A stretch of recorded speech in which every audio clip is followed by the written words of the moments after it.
Freak out. My ears perked up as I heard a shuffling from inside a door.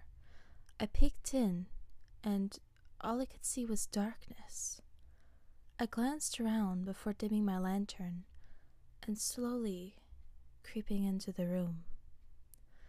I heard muffled pleas and what sounded like swears. I was familiar with the language. English. I know it, maybe not the best, but I know it. I felt my brow furrow as I turned my lantern back up and stared at the man in front of me. He was suspended from the ceiling, tied with a rope around his mouth like a gag.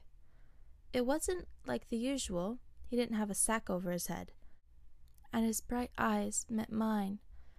I could see the panic in his, but I was just curious. It's been a while since I've seen an actual person. I've been dealing with fucking monsters for a while, with an occasional dead body here and there. Finally, I reached out and brushed my fingers against the skin that was showing on his chest from his shirt being ripped. He was a sight all roughed up, hair a mess, and covered in a substance. Maybe dust? Soot? I'm not sure.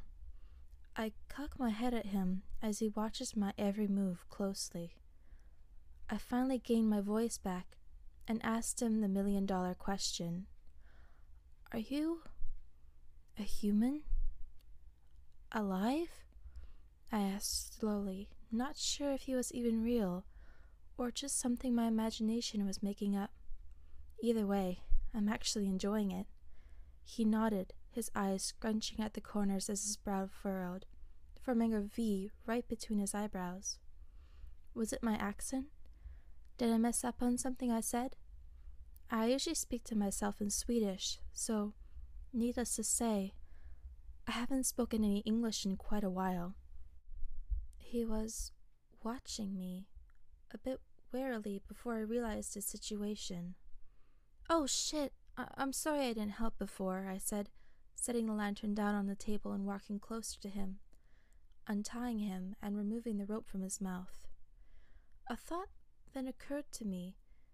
Maybe he doesn't know English, though for some reason I doubted that.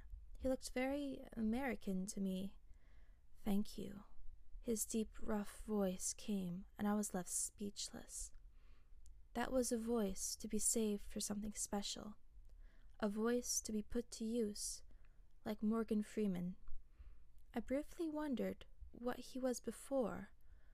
I was something as well before I came here. Then it all changed. I became something different, something more free in a way. He watched me for a moment before giving me a small smile that didn't reach his eyes. It's just a voice. I felt myself flush slightly, not having been in conversation in a long time. I hope I can still do this without fucking up. Well, I'll probably fuck up anyway, but whatever. Do you know? I trailed, wanting to see how much he did know. His brow furrowed, and he shifted, rubbing at his wrists. I've ran into a few things. I haven't been here long, maybe a day or two at most. I was at the doctor's because I had been sick, and I just passed out. I don't remember why. I know I'm missing space, missing something, but I'm not sure what. I found myself here and quickly learned to stay away from everything I ran into. I began looking for something to eat when I got hit in the head. I woke up here about maybe 3 hours ago, although it has felt like years. I ran a hand through my hair. I would agree that you're missing something. It seems off. I shrugged, letting it go for now. How long have you been here? He asked, and I could see the hope flaring up in his eyes. He really does not want to be here, though I cannot say that I blame him. Oh, I trail. I'm not sure. The days seem to blend together. Maybe a month. I said it. He gaped at me. I nodded warily and continued. Every time I seemed close to finding a way out, I'd get set back somehow, I said and let out a frown. He messed with his hair as he made a funny thinking face. Oh, it's no use, poor man. We're all here until the day we die.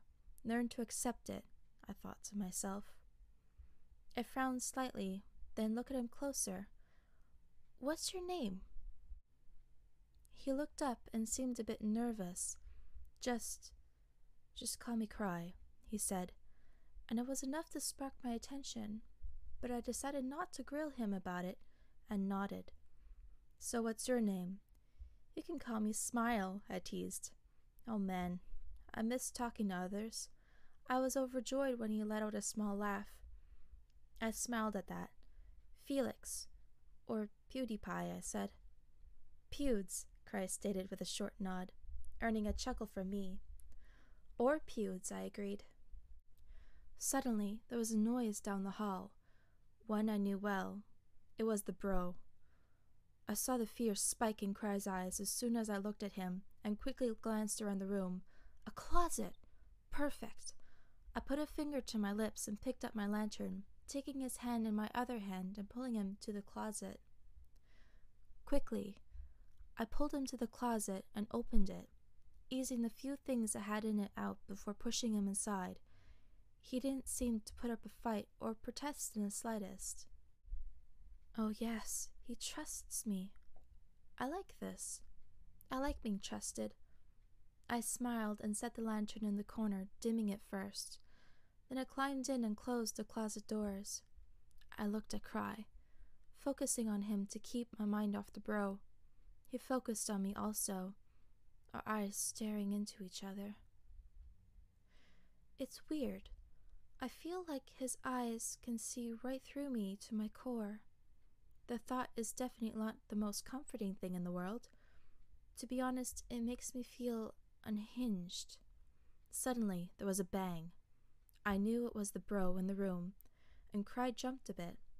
I instinctively reached out and brushed my hand against his cheek, down his shoulder where it rested, trying to comfort him. He stilled at my touch, although I saw the fear leave his eyes. We stayed this way for a while until Cry's voice came in a whisper. The thing. It's gone, he said, and I opened the closet door to peek out. The bro was gone. It is, I nodded, before I turned back to him. Our faces were suddenly so close, but neither of us made a move to put space between us. It was now I realized his breathing had gotten more harsh. Fucking hell. That sounds sexy. It's been a while since I felt this way. A shiver ran through my body, and I rested my forehead against his, pressing my nose against his. I finally tuned out all my thoughts and pressed my mouth to his, ignoring any sane thinking. Oh God. I remember feeling like this. I love this feeling. I love being turned on to the point of no boundaries.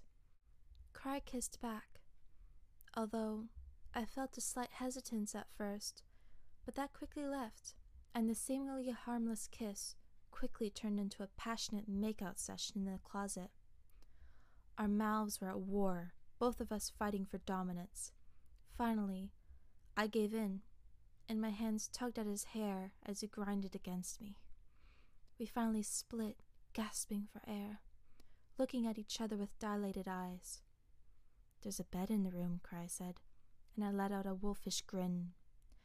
And some rope, I added, and he grinned before scooping me up and getting out of the closet, throwing me onto the bed before going over to the door to shut and lock it. I watched from where I was on the bed. God, I can't take much more of this. He came back to me, and I pulled him on top of me, kissing him passionately once again.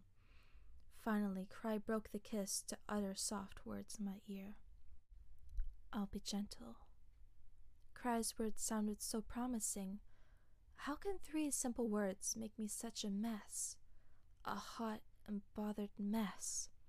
I gulped and looked at him, being quite deadpan. Don't be too soft, I warned, and he grinned before kissing my neck as he peeled off my shirt. Soon all of our clothes had been shed, and I was on my stomach, panting into the pillow. Oh God, the anticipation! I was so ready. I felt Cry planting kisses down my back and to my behind. He kissed one of my cheeks down there, and I buried my face in the pillow as he began to massage around. Suddenly, he slapped my behind, and I let out a small yelp. Not have been expecting that. I heard the grin in his voice as he talked. Ready, baby? I shuddered at the sound of that. I was only able to respond by nodding, words not being able to form in my mouth right now, and all too soon I was a withering mess under him, panting and letting out growls every now and then. If this is what I get while I stay here, I could stay here forever. I can already tell that this is going to be my new addiction. No more addiction with a little golden statue. Cry. Cry is now the center of this fucked up life I'm living.